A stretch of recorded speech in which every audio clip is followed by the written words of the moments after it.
La música y la tecnología en realidad siempre estuvieron ligadas. La diferencia, en todo caso, es que hoy hablamos de nuevas tecnologías, pensamos en las tecnologías digitales. Hace un tiempo pensábamos también en las tecnologías electrónicas analógicas y antes teníamos las eléctricas, las electromecánicas y las mecánicas.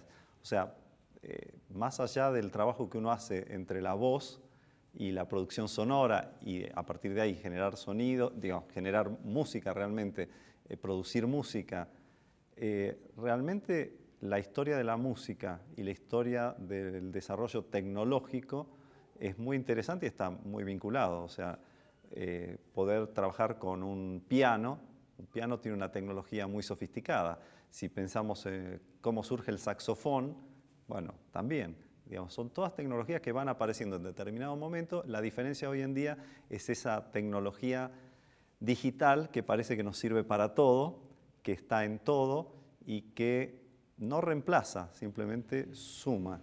Pero hoy en día cada vez más sucede que ese vínculo entre arte y tecnología, música y tecnología en particular, cada vez está más establecido y casi ya ni hablamos de música y tecnología. De lo que hablamos muchas veces, si pensamos en un futuro, es de la relación arte-ciencia. Y ahí empieza a ponerse un poco diferente. Antes hablábamos de arte, ciencia y tecnología, cuando en realidad lo que hacíamos era arte y tecnología y la ciencia apenas si se asomaba. Y ahora ya la tecnología, las nuevas tecnologías, las tecnologías digitales, están como dadas, ¿no es cierto? Es parte de lo que uno espera. Y entonces esa mirada diferente está en el encuentro entre arte y ciencia, música y ciencia.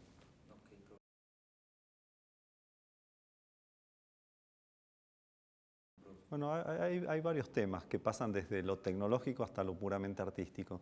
Si uno piensa en las formas de grabar, cuando empiezan las tecnologías electrónicas, analógicas y luego digitales, una de las cuestiones que suceden es que de pronto se graba música clásica, pero ¿cómo se graba? Se pone un micrófono muy cerca de cada uno de los instrumentos para, claro, captarlo perfecto. Pero eso no es lo que escuchamos. Entonces, a veces hay que tener cuidado con cómo utilizamos las nuevas tecnologías, pues nos pueden ayudar en un sentido, pero se pierde la esencia de lo que se quería conservar. Por un lado, si hablamos de música académica tradicional, música clásica, estamos tratando de traer al presente algo de un modelo de hace tal vez 100 años, 200, 300 años, y donde a veces tenemos la oportunidad de ir a un concierto y escucharlo de una forma más tradicional. Muchas veces lo escuchamos a través de una grabación por distintos medios, por distintos soportes. Entonces, ¿cómo fue grabado eso? ¿Refleja la percepción que nosotros tenemos cuando vamos a la sala de concierto o en realidad está a través de esas nuevas tecnologías, nos presentan esa música de otro tiempo, las traemos al presente, pero tal vez no respetando o reflejando el modelo de concierto que uno esperaría transmitir con, llamémoslo entre comillas, pureza y claridad? Entonces, por un lado, uno tiene ese tipo de cuestión. Y por otro lado, aparece que las nuevas tecnologías, al tener nuevas tecnologías también está la posibilidad de generar nuevas formas de hacer, nuevos lenguajes. Entonces surgen muchos caminos, desde la música contemporánea en general, tenés la música mixta, la música electroacústica, la música que ahora se llama electrónica, que antes la música electrónica era otra cosa, ahora entendemos que es algo que está más cerca del mundo popular, en cambio cuando empezó era la música que se hacía en Alemania, era muy académica. Entonces, por un lado está esas posibilidades que nos dan las nuevas tecnologías, pero no tendría sentido hacer la música contemporánea sin entender de dónde viene. O sea, todo esto tiene sentido. Una de las clases que enseño tiene que ver con historia de la música, la grabación, reproducción, almacenamiento del sonido, y todas estas tecnologías de los últimos 150 años, más o menos, cómo todo eso va produciendo nueva música. Tampoco hay que pensar, como sucede a veces, que esa nueva música, uno quiere creer que se desligó del pasado, como que no tiene nada que ver, nada más lejano. O sea, esa música es producto de lo que se hizo antes. Si no, ¿cuál sería el sentido de esas cositas que parecen ruiditos raros, para el que no lo entiende, para el que cayó sin ver cuál fue la transición que hubo entre un tipo de música, digámoslo así, y la otra, pero eso es fundamental, entender que lo que uno está haciendo ahora tiene que ver claramente con el pasado. ¿Por qué? Porque es un producto, llamémoslo así, un producto cultural. Sin el contexto, sin esa historia, perdemos el sentido. Entonces, esta música que hacemos ahora, utilizamos las herramientas que hay ahora, que son fabulosas, entonces podemos usar la tecnología digital, como también a veces nos vamos para el otro extremo, ¿no es cierto? Entonces vamos al medio del campo y usamos una piedrita que encontramos ahí, pero de esa piedrita, a veces la obra sigue siendo casi como un reflejo, saltamos del uso de la tecnología tan sofisticada, a veces decimos, bueno, a ver qué hay en el medio, bueno, no, ya estoy saturado de esto, por lo tanto necesito ir y hacer grabaciones de campo, necesito percibir las cosas de otra manera.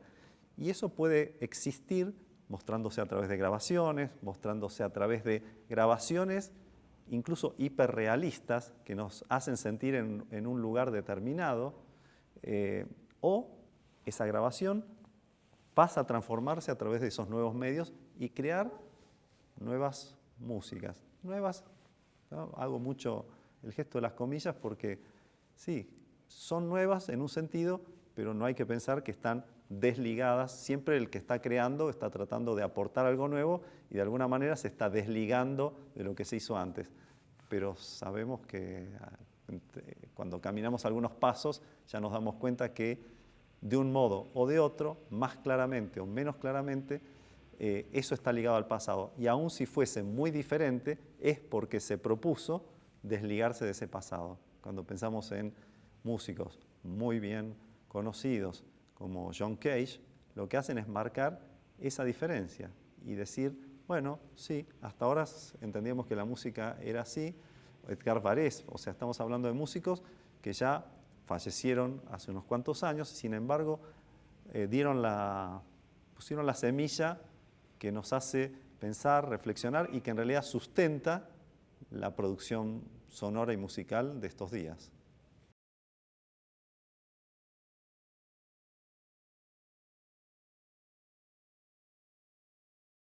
Eso es uno está tratando, como sucede en la vida, en tantos momentos de la vida, con las sociedades, con las personas, con las familias, etc., se producen distintos niveles de ruptura.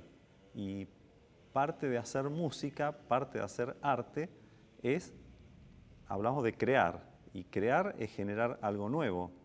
Entonces, tiene una diferencia el arte con respecto a la ciencia y a la tecnología.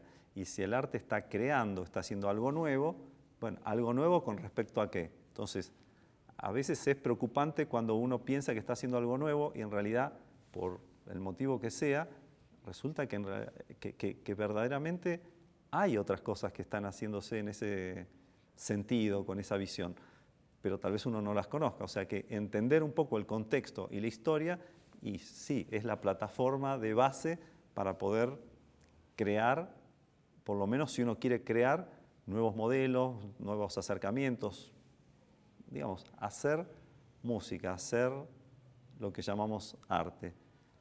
De otro modo estaríamos tal vez recreando, conservando, reflejando, pero no estaríamos realmente creando en el sentido más propio y profundo de la palabra.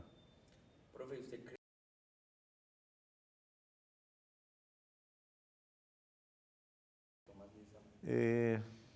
No es algo que me haya detenido a pensar. Creo que en cierto modo sí, pero a mí siempre me sorprende cuando uno hace una entrevista y se le pregunta a alguien, ¿qué tipo de música escuchás? Y dice, no, yo escucho de todo.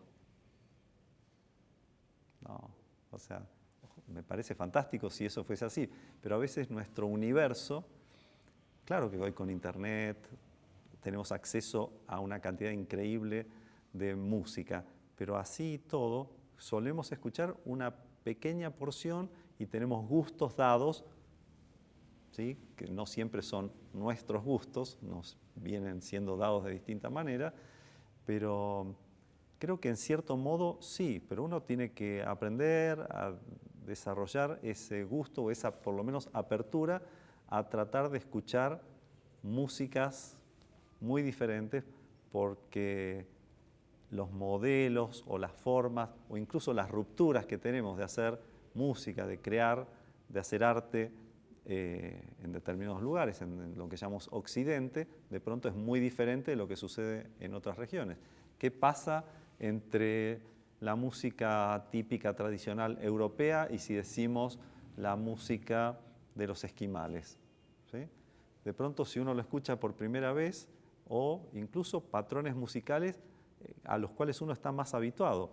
Si uno es europeo y no ha escuchado mucha música hindú o de Indonesia, de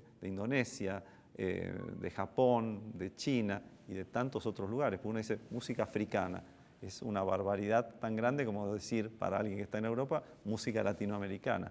Sí, tiene elementos en común, tiene características comunes, pero a la vez no solamente para un país, tiene sutiles o no tan sutiles a veces diferencias entre zonas dentro de una misma región, dentro de un mismo país. Entonces, por un lado sí, yo creo que hay muchos elementos comunes que podemos escuchar en cualquier lugar del mundo y nos van a resultar, sí, eso es claramente música.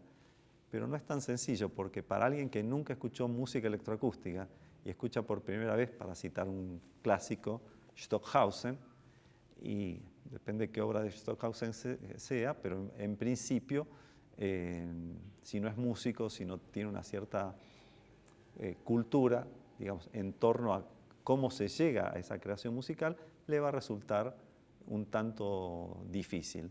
Incluso Stockhausen, ya que lo nombré, trató de hacer como una música universal, por ejemplo, en una obra donde mezcla himnos nacionales de muchos países y construye una fantástica obra electroacústica tratando de generar una especie de unión y lenguaje universal, pero a través de la electroacústica. Es muy interesante, pero el que lo escucha, si escucha media hora de himnen, bueno, hay que ver si piensa que realmente eso es música. Para algunos sí, para otros no. O sea que es difícil decir que sea universal.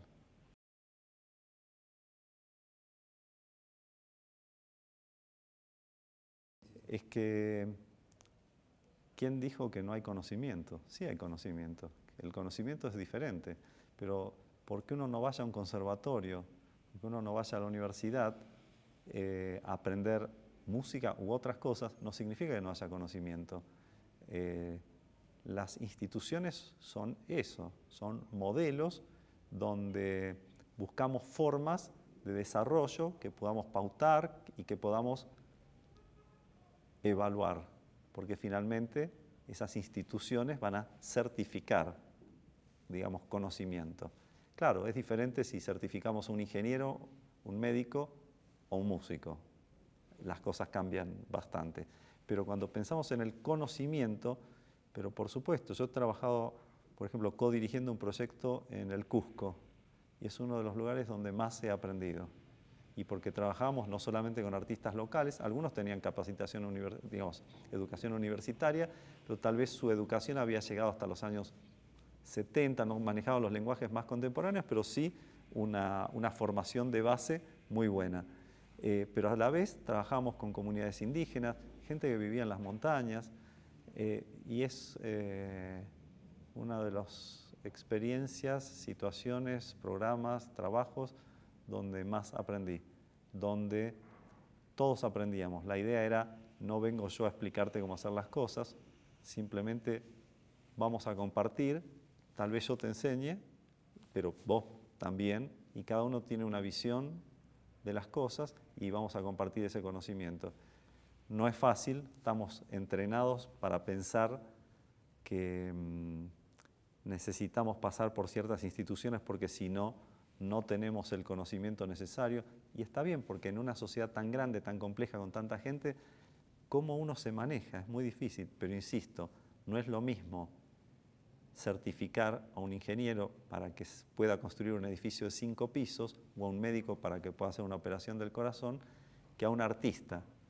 Porque ¿qué le vamos a certificar al artista? No, uno no se recibe de artista, uno no se recibe de compositor. En todo caso, lo que se puede certificar, lo que se puede evaluar, es si uno tiene las técnicas, si uno maneja las técnicas, las tecnologías, el conocimiento básico como para poder hacer ese trabajo. Después está la porción de creación y de creatividad, de cómo vamos a impulsar ese conocimiento adquirido para transformarlo en algo que sea interesante y que aporte algo a la sociedad, que ese es el otro punto, para quienes trabajan los artistas. A veces trabajamos para otros, pero también están los compositores que dicen, yo compongo para mí, si alguien lo quiere escuchar, bien. Entonces, hay como muchos temas, ¿no? Y me parece que el conocimiento es lo que atraviesa todo esto. Si viene de un grupo indígena, tal vez habrá tantos casos, y tantos casos donde habrá poco, o tal vez tendremos mucho para aprender de lo que se hace allí. Y el peligro tal vez sea mirarlo con los ojos o con los anteojos que, bueno, con los que sabemos ponernos, ¿no? Porque para eso nos capacitaron de una cierta manera y eso nos impide entender parte de ese conocimiento que está de pronto en un grupo indígena.